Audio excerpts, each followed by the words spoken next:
Hello guys, Sunil Rathore के morning के mini blog में आपका स्वागत है। मैं स्वस्थ हूँ, मस्त हूँ, खुश हूँ। आशा करती हूँ अभी स्वस्थ मस्त खुश होंगे। जैसे कि अभी बज रहे हैं 10:15। मोस्टली मॉर्निंग के जो जितने भी काम होते हैं वो ख़त्म हो गए। स्प्राउट तक के जो काम होते हैं मेरे हस्बैंड को खिलाने के, वहाँ तक के काम हो चुके हैं। पूजा हो गई थी जल्दी ही। पूजा तो आज मेरी 7:45 पर ही हो गई थी, बल्कि उससे पहले ही हो जाती, लेकिन वो थोड़ा एज बे हेयर वॉश वगैरह भी करना था, थोड़ा उसके चक्कर में थोड़ा वो हो गया था। और वंश का जी आज है मैथ का पेपर, सबसे टफ पेपर है आज। जबकि दिलाया हुआ तो मैंने उसको स्टैंडर्ड मैथ नहीं, बेसिक ही दिलवाया था, क्योंकि 11th में भी मैं उसको मैथ नहीं दिलवाऊंगी। कोशिश यही है विदाउट मैथ कॉमर्स दिलाऊँ उसको। बाकी भगवान जाने, जो भगवान की इच्छा होगी। बाकी रिजल्ट पे निर्भर करता है। फ़िलहाल तो डर इतना लगा हुआ है, क्योंकि जिस ढंग से इसने तैयारियां की हुई हैं 10th क्लास के बच्चों, मोबाइल तो छोड़ते ही नहीं है। जिस हिसाब से तैयारी की हुई है उस हिसाब से तो रिजल्ट के लिए भी बहुत गंभीर और डर बैठा हुआ है दिमाग में, दिल में, कि क्या होगा क्या नहीं होगा। फिर भी वो कहता है कि नहीं, पास तो हो जाऊंगा, पास तो हो जाऊंगा। मैंने क्या, परसेंटेज कुछ ना आया, बस तू खाला मुँह मत करवाइयो। अभी अभी शादी होकर चुकी है, इतनी खुशियाँ, इतना सब कुछ वो होकर चुका है कि तू पता चले वहाँ पे भी बेइज्जती करवाए, पूछे तो कि साला मेरा फेल हो गया। तो ऐसा करवा, कह रहा है ऐसा नहीं होगा, मैं पास हो जाऊँगा। कहते हैं, तुमने क्या, चल अच्छा है, भगवान के ऊपर भी थोड़ा विश्वास है, क्योंकि इसके ऊपर थोड़ी, वैसे भी जो बच्चों की एज होती है उसमें थोड़ी स्ट्रिक्टनेस सी कम ही कर दी थी, क्योंकि बच्चे चलते तो अपनी मनमर्जी से है। थोड़े बाबा के भी जैसे चरित पढ़ती हूँ तो बाबा भी कहते हैं कि बच्चे कोमल होते हैं, उनको ऊपर दबाव नहीं डालना चाहिए, उसके ऊपर प्रेशराइज नहीं करना चाहिए। तो थोड़ी वो, और जैसे कि वृंदावन के परम पूज्य कहते हैं प्रेमानंद जी भी हैं, वो भी यही कहते हैं कि बच्चे कोमल होते हैं, उनके ऊपर वो करना चाहिए। क्योंकि मैं तो जिस हिसाब से स्टिक हूँ, अपना व्यवहार रखती हूँ, तो फिर मैंने भी थोड़ा सुन सुन के मैंने किया। बाकी जो होगा होगा तो वही। ऐसा नहीं है कि वो पढ़ता नहीं है, मेहनत नहीं करता है, फिर भी जो रिजल्ट आएगा उसकी मेहनत के ऊपर आएगा। और भगवान कितना साथ देते हैं ये तो उसी टाइम पता चलेगा।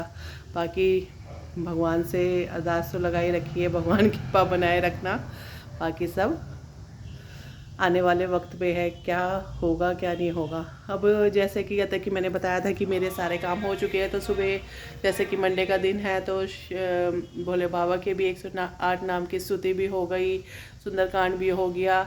सुबह सुबह सारे काम चलते रहते हैं। कहता है कि कोई ऐसा नहीं होता, कहता है कि सुबह सुबह रोटी पानी के काम होते हो या किसी को लंच पैक करके देना हो, ऐसा हमारे घर में नहीं होता। बस थोड़ी जब अभीला थी तो उसी टाइम हमें कहते हैं थोड़ा सुबह वैसा वाला नाश्ता बनाना पड़ता था। वंश को तो टोस्ट ही खाने पसंद है, बॉर्नविटा वाले दूध से। तो ऐसा नहीं होता कि सुबह सुबह 8-9 बजे तक हमारे, ऐसा नहीं होता कि पराठे सिक रहे हैं या रोटी वैसा नाश्ते का, ऐसा कुछ नहीं है। टोस्ट वगैरह हल्का वल्का ही ऐसा सब कुछ होता है। और फिर इसको सेंटर से छोड़ के आते हैं, तो फिर सेंटर से छोड़ के आते हैं, फिर स्पाउट वगैरह भी अपने खा के, वो उसकी तैयारी रख रखी थी, वो भी खा के चले गए। दूसरा फिर मैं आज डिश वॉश भी मेरा ख़त्म होने को जा रहा था, वो भी मैंने आज घर पे ही तैयार किया डिश वॉश। क्योंकि बाहर का जो होता है तो मेरे को ना एलर्जी बहुत हो जाती है, मेरे हैंड्स वगैरह में एनर्जी कह रही हूँ, एलर्जी बहुत हो जाती है। इसलिए मैंने कहा कि लेमन से मैं घर पे ही बना लेती हूँ डिश वॉश वगैरह भी। कुछ चीज़ें ऐसी हैं जो आती है बनानी, तो फिर कोई टाइम भी कुछ ऐसा ज़्यादा नहीं लगता, तो फिर ऐसा करती हूँ कि कहते हैं कि घर पे ही टाइम मिलता है तो बना लेती हूँ। तो बस वो भी मैंने बना लिया, बोतल में डाल दी थी। इतनी देर में बेटी का फ़ोन आ गया, कुछ ज़रूरी काम थे, वो भी कह रही थी कि मैं 12 तारीख को आऊँगी, किसी काम से हमें मिलना था आज। तो उसने कहा कि मैं 12 तारीख को ही आऊँगी, और 13 को मेरा ऑफ है, तो दमाजी उनको रात को ले जाएंगे, सौरभ जी। बस वो भी, बस यही काम है। अब वंश के आने का मोस्टली काम मेरे सारे निमट गए हैं। अब तो बस ब्रेकफास्ट करने आएंगे हस्बैंड, तो ब्रेकफास्ट का तो हमारा वही है हमेशा पक्का। उनको तो अनियन के स्टफ पराठे बस खाने ही पसंद है। तो बस इनके साथ साथ मैं भी अब धीरे धीरे जैसे मेरा कि डाइजेशन सिस्टम मेरा ख़राब हो रखा था, तो धीरे धीरे मैंने भी खाना स्टार्ट कर दिया, क्योंकि आदत तो डालनी पड़ेगी हल्के फुल्के कुछ की।